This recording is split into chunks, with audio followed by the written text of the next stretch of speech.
Bismillahirrahmanirrahim. Sayyid Muhammad bin Alawi Al-Maliki Al-Hasani, ketika turun daripada Sayyidina Hasan. Sayyidina Hasan sampai kepada Siti Fatimah, putri Khadijah dan Rasulullah. Sosoknya tinggi besar dan berwajah tampan. Kacamata dan surbannya menjadi salah satu trademarknya. Karena orang di Makkah itu biasanya pakai salongkoi. Salongkoi itu tradisi Arab Jahiliyah, tradisi orang Badui. Jadi orang tradisi Arab Saudi itu tuh mengikis tradisi Bahari. Padahal sejujurnya orang Arab itu pakai al-imamatu al-amaimu tijanul Arab. Surban-surban di kepala itu adalah mahkotanya Arab. Tapi mereka mengganti dengan salongkoi dan bikin apa? Patah kangkung. Padahal patah kangkung itu pacang memasung unta. Unta itu bila yang buka, dipasangnya di sini nah. Dan tak kepala orang Badui. Jadi bukan katutunan Saudi itu orang Badui. Asalnya orang kampung Unjut memberontak pada kerajaan lalu menduduki kerajaan. Lalu tradisinya dibawanya ke kerajaan.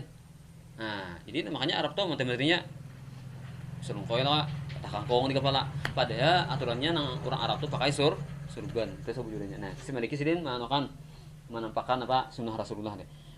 Dengan surban tadi. Sebagaimana adat para keturunan Rasulullah dan asyraf, artinya para habaib Makkah. Sayyid Muhammad Al-Maliki selalu tampil beda dengan ulama Arab Saudi lainnya. Beliau selalu menggunakan jubah, surban dan rida sindang yang biasa dikenakan para asyraf Makkah. Abuya Maliki begitu para murid dan pencintanya menyapa beliau. Abuya merupakan kata sapaan yang menunjukkan kedekatan hubungan antara anak dan ayah. Memang Sayyid Muhammad bin Alawi Al-Maliki adalah sosok ulama yang memiliki kedekatan hubungan emosional di kalangan umat Islam di Indonesia. Murid-murid beliau berdatangan dari berbagai penjuru dunia. Kebanyakan mereka berasal dari Indonesia. Mereka belajar makan, tidur tanpa dipungut biaya sepeser pun. Orang sosial benar lah. Bahkan beliau memberikan uang saku kepada mereka. Nah, sama nadi makani beri pulang macam ongkos nang nukan apa kan nukar kita tuh bisa nukar HP leh dulu duitnya nukar HP soalnya kira-kira ini itu kayak apa lah punya bagus nang mesti entah di kusidin. Mereka beberapa tahun belajar.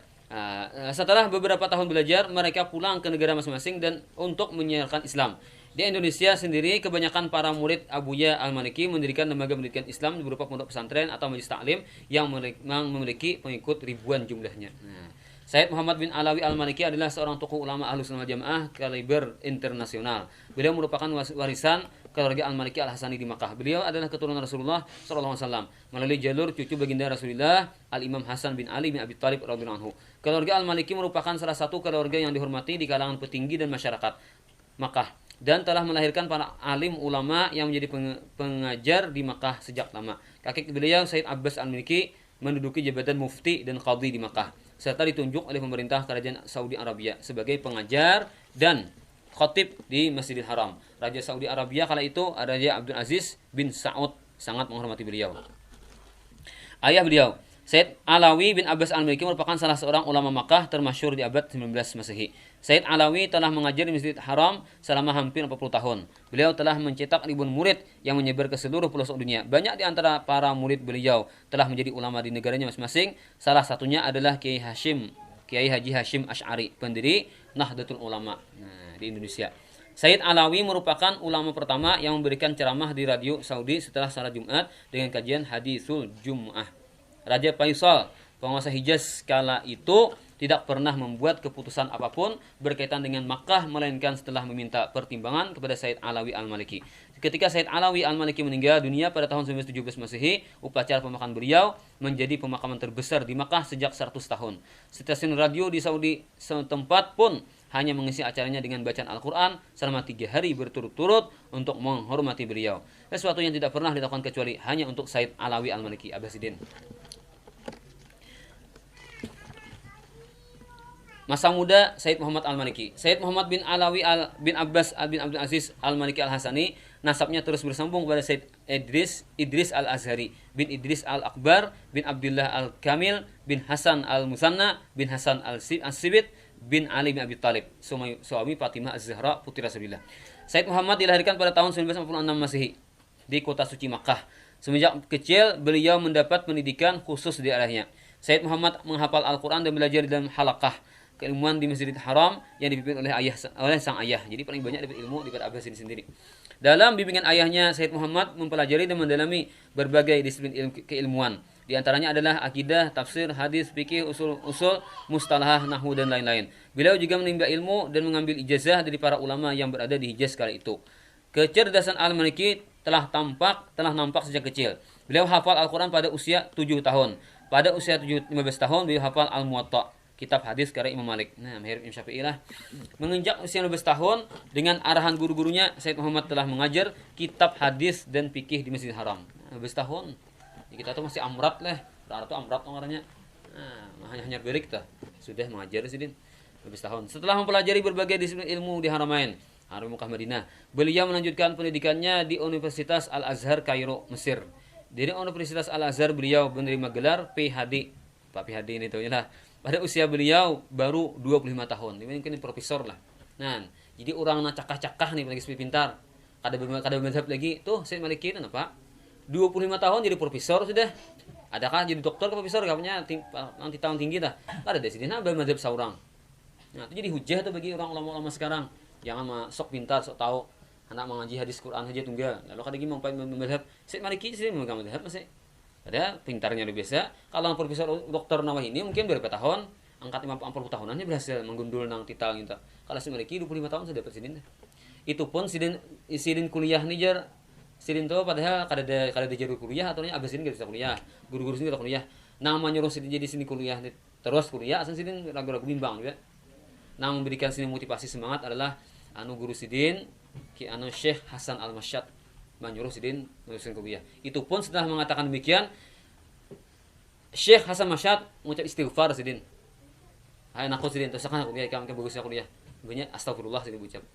Mungkin saking tabunya bahari itu kalau orang menuntut ilmu, seorang santri 4 kuliah. Itu bahari lah walau oleh sekarang lah zamannya tah. Bahari kita. Saking dianggap tabu lah ibaratnya seorang santri kuliah. Itu waktu itu tah. Waktu zaman itu. Lalu Syekh Hasan Masyad melihat kejadian sidin, ini kira kada apa, mudah aja urusannya. Lalu setelah menyuruh beristighfar sidin. Nah, lainnya ada yang nyuruhnya saya kong Hasan Masyad aja, tapi Hasan Masyad ini orang besar. Minta. Nah, tak. Mungkin melihat ada hikmahnya adalah ada nang rahasia yang terkandung tak. Tesis beliau berkenaan dengan hadis telah dianggap cemerlang dan memperoleh predikat excellent. Nah, apakah excellent pun tinggi lah. Di bawah bimbingan seorang pakar hadis Profesor Dr. Muhammad Abu Zahra. Sepulang dari Al-Azhar pada tahun 1970 Masehi, beliau ditunjuk untuk mengajar di Universitas Ummul Qura, Makkah. Dan beliau dikukuhkan sebagai guru besar ilmu hadis. Kala itu usia beliau 26 tahun. Jadi jadi dosen besar sini dah. Perjalanan menuntut ilmu merupakan jalan kebanyakan para leluhurnya.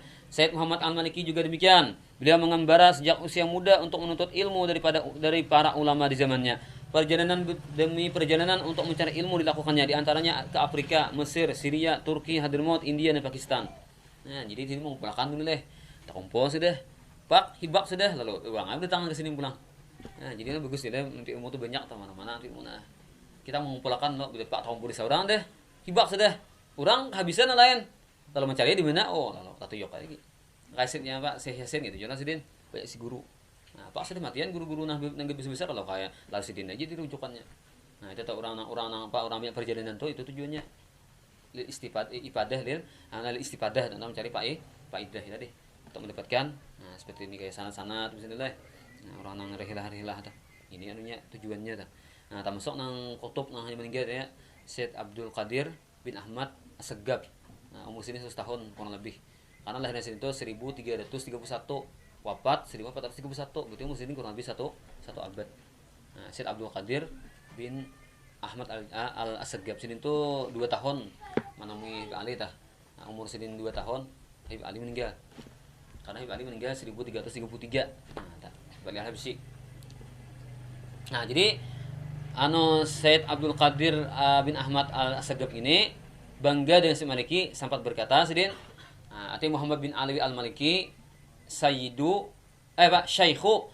Syabab bin Alawiyin. Nah, jadi itu pujian luar biasa itu. Ini Syed Muhammad bin Ali Al-Maliki adalah gurunya para pemuda Alawiyin. Jadi banyak ahlul bait Alawiyin banyak mengaji lawan Syed Maliki. Nah, itu. Jadi banyak bersedih dari golongan dari orang Jabar atau orang ahlul bait lah. Perjalanan menuntut ilmu merupakan jalan kebanyakan para leluhurnya. Syed Muhammad bin Alawi Al-Maliki juga demikian. Nah, tadi untuk belajar kepada para ulama kala itu. Di sana beliau bertemu dengan para aulia, guru-guru tarikah, pembesar-pembesar sufi. Dalam kesempatan itu pula beliau mempergunakan waktunya untuk menziarahi masjid-masjid dan makam para aulia serta mengumpulkan berbagai manuskrip dan kitab-kitab yang langka. Artinya kitab-kitab langka dan dicetak manuskrip. Dalam pengambaran itu, Sayyid Muhammad mendapat ijazah keilmuan dari lebih dari 200 para ulama. Nah, jadi nih guru sidin nih nang kutub tadi. Nah, Sayyid Abdul Qadir bin Ahmad Assegaf. Nah, ini guru sidin. Ya si Yasin. Ini Syekh Umar Hamdan, ini Syekh Qutbi. Syekh Masab nih. Al-Alama Sayyid Alawi bin Abbas Al-Miki Al-Hasani, ayah sekaligus guru pertama beliau. 2. Syekh Muhammad Yahya Aman Al-Maki. 3. Syekh Muhammad Al-Arabi At-Tabbani. 4. Syekh Hasan Said Al-Yamani. 5. Syekh Hasan bin Muhammad Al-Masyad. Nah ini nama jurus itu deh. 6. Syekh Muhammad Nur Said. Nah, 7. Syekh Muhammad Yasin Al-Padani. Nah, ini orang Padang, orang Indonesia, lahir di Padang lalu ke sini itu pindah ke Mekah lalu melahirkan Syekh Yasin Al-Padani, orang Padang asalnya nang Hutan Sidin dah. Dari nang itu Sidin. Jadi dia guru Ibrahim lah, almarhum guru Ibrahim Sidin berguru Syekh Yasin. Si Yasin sini bila pandai bahasa Indonesia mengerti ya Sidin, cuma mengucapkan tidak bisa. Nah, dari kitab Indonesia ini mengerti ya Sidin, cuma mengucapkan tidak bisa Sidin. Nah, Syekh Yasin tah. Jadi guru Ibrahim pertemuan Ibrahim adanya usop. Sayyid Muhammad Amin Qutbi. Nah, ini guru Sompong, guru Sompong ini nang banyak mendidik guru Sompong imbah guru Bangil. Nih, nanti disuruh ke Mekah nih, Sayyid Amin Qutbi. Sidi Muhammad Amin Qutbi Habibin Nabi itu pujian apa? Sayyid Amin Qutbi, termasuk guru sidin juga. Al Habib Hasan bin Muhammad Pad'ak. 10. Al Habib Abdul Qadir bin Idrus Albar. 11. Syekh Khalil Abdul Qadir Taibah. 12. Syekh Abdullah Al-Lahji. Dari Madinah, 1. Syekh Hasan Asy-Syair. 2. Syekh Diyauddin Ahmad Al-Qadiri. 3. Syekh Ahmad Yasin Al-Khiyari. 4. Syekh Muhammad Al-Mustafa Asy-Syinkiti. 5. Syekh Ibrahim Al-Qattani Al-Bukhari. 6. Syekh Abdul Ghafur Al-Abbas An-Naqsyabandi. Dari Hadramaut dan Yaman, 1. Habib Umar bin Ahmad bin Smith. 2. Syekh Muhammad Zabarah Mufti Yaman. 3. Habib Ibrahim bin Agil bin Alawi. Ini sama gurunya Habib Umar ya nih. Ini banyak nih sanad Habib Ibrahim bin Agil bin Alawi nih, Mufti Ta'is Habib Umar sendiri yang di sanad. 4. Sayyid Hasan bin Abdul Bari Al-Ahdal. 5. Syekh Fadal bin Muhammad Fadal. 6. Al-Habib Abdullah bin Alawi Al-Atas. 7. Habib Muhammad bin Salim bin Hafid bin Syekh Abu Bakar bin Salim. Ini abahnya Habib Umar. Muhammad nih, abahnya Habib Umar. 8. Al-Habib Ahmad Masyhur bin Taha Al-Haddad, wafat di Jeddah. Dari gambarnya ini. Dari gambarnya. Ini nih. Kemudian lagi 9. Al-Habib Qutub Abdul Qadir bin Ahmad Assegaf Jeddah. Nah, ini nang tadi meninggal Qutub. Dari Syria, Syekh Abul Yasar bin Ibnu Abidin Mufti Syria, Syekh Muhammad Al-Maki Al-Qatani Mufti Maliki, Syekh Muhammad As'ad Al-Baj, Syekh Sayyid Muhammad Saleh Al-Farfur, Syekh Hasan Habanakah Al-Maidani. 6. Syekh Abdul Aziz Uyun As-Sud Al-Himsi. 7. Syekh Muhammad Said Al-Idabi Ar-Rifai. Kemudian Mesir, Syekh Al-Muhaddits Muhammad Al-Hafidz At-Tijani, Syekh Hasanain Muhammad Makhluk. Nah ini. Syekh Hasanain Muhammad Makhluk ini mufti Mesir nang menangani masalah penciptaan kitab Sidin ke-7 dengan karangan Syekh Maliki Syekh Al-Haddad. Nah, Sidin ke-7 dengan karangan Habib Abdullah bin Al-Haddad. Nih nang ini si Syekh Hasanain Makhluk. Syekh Saleh Al-Ja'fari, kemudian Syekh Amin Mahmud Khattab Subki, Syekh Muhammad Al-Aquri, Syekh Hasan Al-Adawi, Syekh Muhammad Abdul Uyun Al-Khalwati, Syekh Dr. Abdul Halim Mahmud, Syekh Al-Hazar tadi. Afrika Utara, Maroko, Algeria, Libya dan Tunisia. Ada juga guru sidin. Nah, kita terus lihatnya adalah di Sudan ada juga guru sidin, kemudian dari India dan Pakistan ada juga guru sidin. Nah, kata tadi semuanya.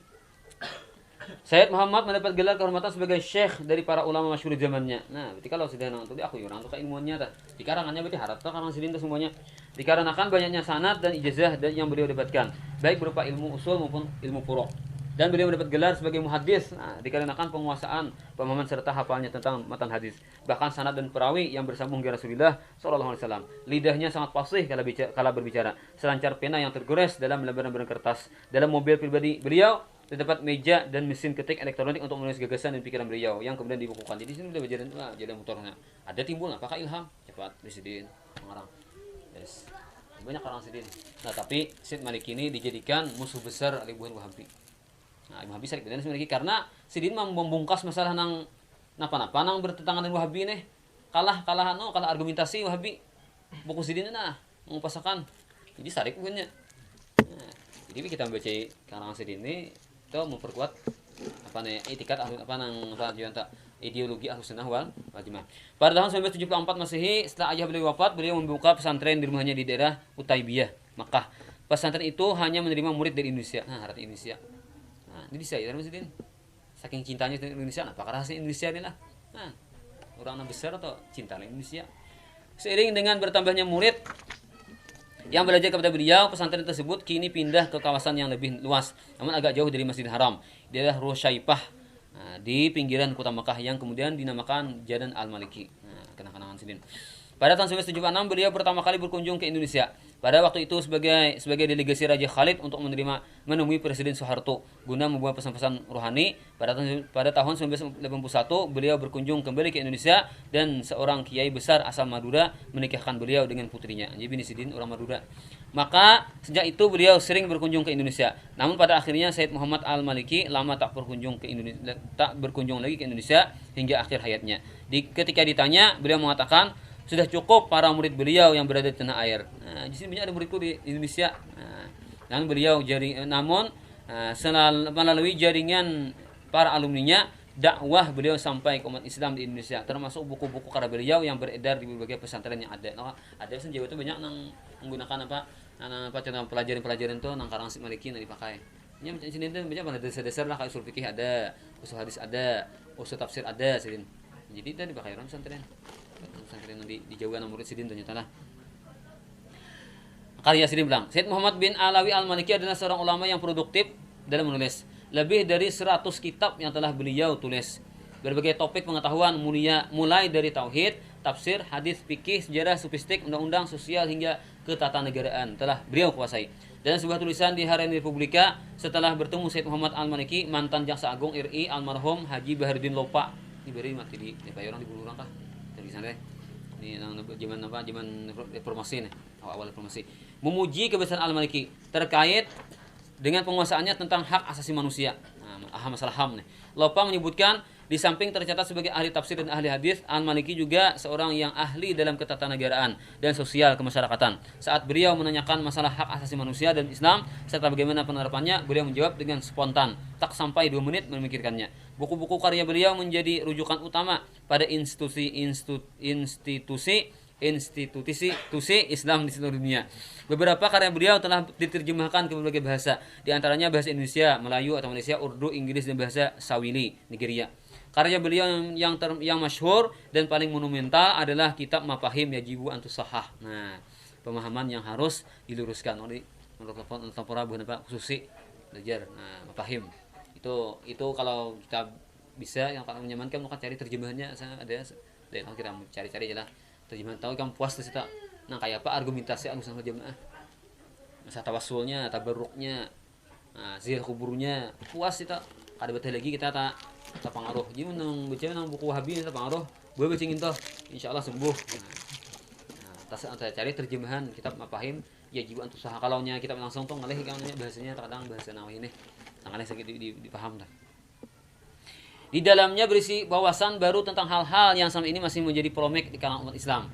Perbedaan pemahaman tentang masalah bid'ah, syafaat, tawasul, apalagi tasawuf, tawasul, maulid, ziarah kubur dan lain sebagainya yang menjadi pertentangan, permusuhan, bahkan saling mengkafirkan. Kitab ini mendapat sambutan para ulama besar dunia. Juga kamarnya nang sambutan tuh bilang berapat ada kitab tah. Sepertiga ada sambutan-sambutannya aja ulama ini Indonesia mana kah? Orang dunia ini memuji kita sini tah bahasa Arabnya takrid ya. Kita ini sambutan ini. Banyak pujian muncul pada kitab ini, salah satunya dari Syekh Hasanain Muhammad Makhluk, mufti dan ulama di Mesir.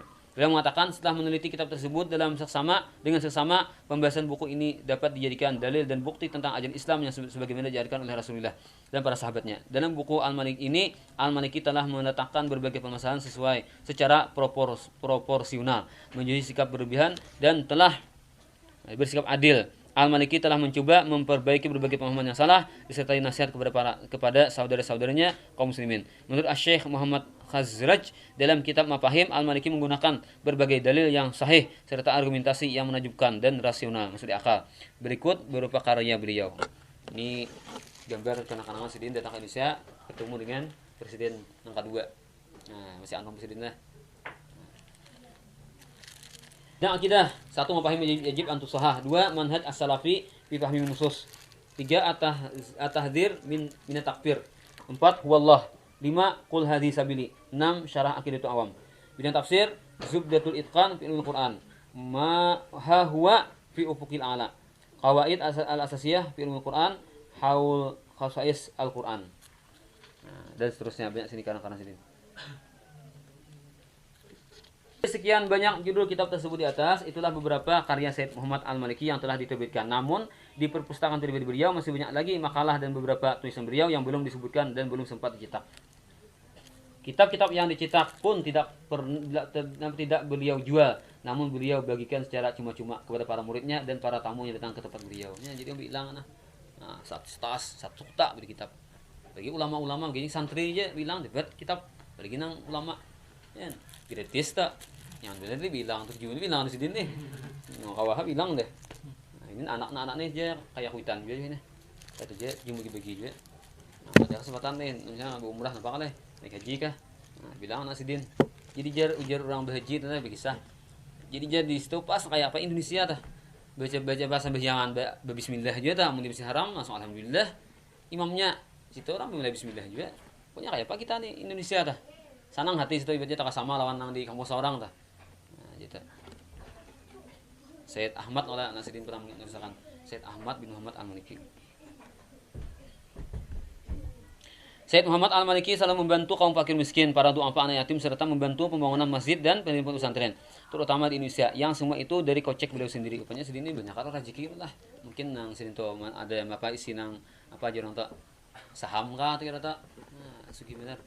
Ya asalnya guru guru nang tadi apa dosen tadi mungkin atau gaji itu kan dikembangkan kira-kira atau mungkin orang kan ada nang beri Sidin nang murid Sidin sugi itu mungkin para nang sugi lalu sinta banyak tak isi duit lalu diopor Sidin duitnya bilang kepada nang agama nih.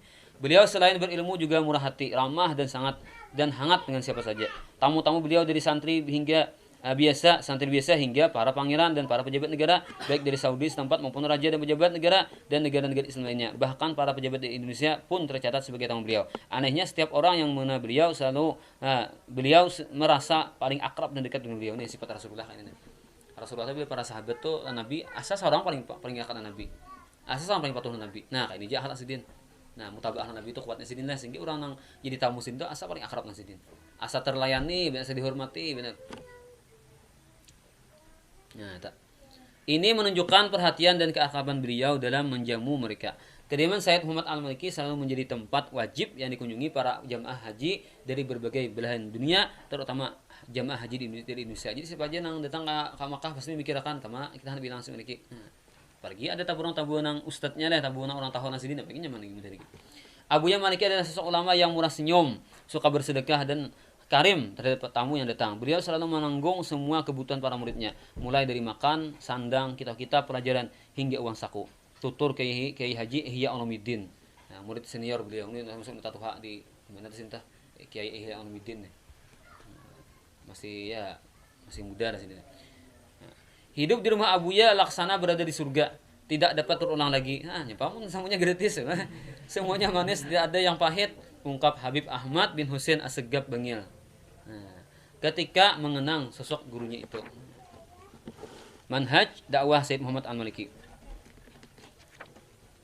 Muhammad bin Alawi Al-Maliki Al-Hasani selalu istiqamah mengikuti jalan dan tradisi para salaf pendahulunya serta mayoritas umat Islam yaitu Ahlus Sunnah wal Jamaah. Bila berpegang atas madzhabul arba'ah. Nah, di empat mana di ta'liti mana Bang? Maliki Al-Maliki pana nya sudah nang sebagai nang asa tah. Dengan tanpa panati buta, beliau berpegang atas madzhabul arba'ah. Dengan tanpa panati buta, beliau dikenal sebagai ulama yang menentang sikap sewenang-wenang yang mengatakan bahwa saudara muslim yang lainnya sebagai orang kafir dan musyrik. Jadi padangnya itulah di Arab di Saudi ta. Banyak nanya ketika itulah. Ketika menghadapi orang-orang yang berbeda paham dengannya, beliau menggunakan perkataan yang bijak dengan dalil-dalil yang kuat dan tidak menggunakan emosi. Sehingga banyak dari orang-orang yang berbeda paham itu pada akhirnya simpatik dengan dakwah beliau. Nah, tapangoro ini Wahabi. Dalam setiap kitab karangannya tidak ada kata-kata atau ungkapan cacian, hinaan, olokan bahkan kritikan terhadap orang golongan yang berbeda paham. Kadang bangsa itu dimusidin, bungo-bungo dimusidin. Nah, bodoh nah dimusidin kita. Nah, ini benjahan orang akhlak Nabi nih. Pada tahun 1950 terjadi perselisihan besar antara Al-Maliki dengan beberapa ulama Wahabi setempat. Mereka menuduh Sayyid Muhammad Al-Maliki telah menyebarkan ajaran bid'ah dan khurafat ini yang kata-kata cita-cita bohong lah, mengaradau, serta dianggap sebagai sufi yang membuat ajaran sesat. Entah bagaimana tuduhan tersebut sampai ke pihak kerajaan Saudi Arabia. Melalui Dewan Agama Kerajaan Saudi, Al-Maliki dilarang berdakwah di kawasan Arab Saudi serta melarang peredaran buku-buku karyanya, dan beliau pun dikucilkan dan diintimidasi. Nah, digeretak malah diancam. Hingga Al-Maliki mengungsi di Madinah untuk beberapa waktu. Selama di Madinah pun beliau dilarang mengajar, bahkan beliau dilarang menjadi khatib dan imam salat. Nah, itu adalah orang cinta Rasulullah deh, lalu diuji Allah Ta'ala, itu ujiannya mengusir orang. Namun dengan dukungan Dr. Ahmad Zaki Yamani, mantan Menteri Perminyakan Arab Saudi yang merupakan muridnya, maka Sayyid Muhammad dapat berdakwah melalui kitab-kitab karyanya. Namun perusahaan pun kian meruncing. Akhirnya dapat dicari jalan tengah untuk melakukan klarifikasi dan penjelasan hingga beradu argumen, baik melalui kitab maupun perdebatan yang ditayangkan langsung di stasiun TV setempat. Nah, bobo hijih seperti kilang mungkin ulama Nawawi ini.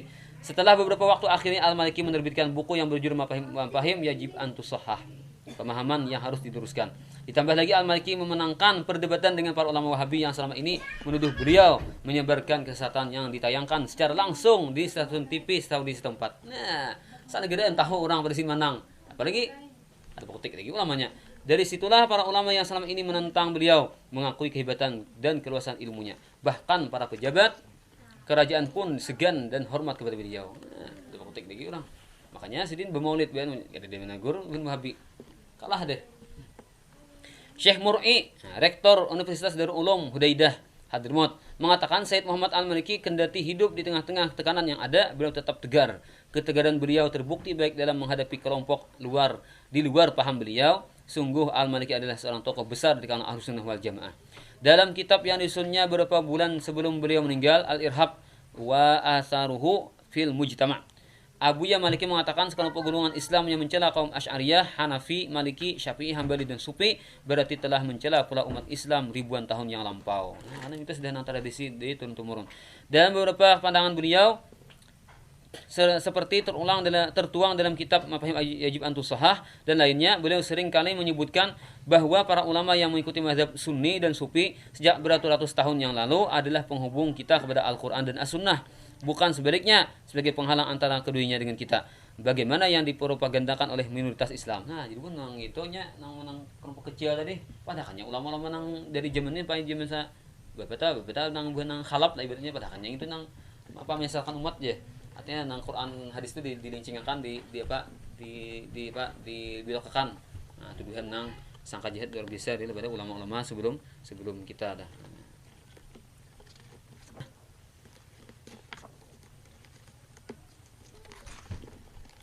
Sayyid Muhammad Al-Maliki selain sebagai muhaddis, beliau juga seorang mursyid tariqah.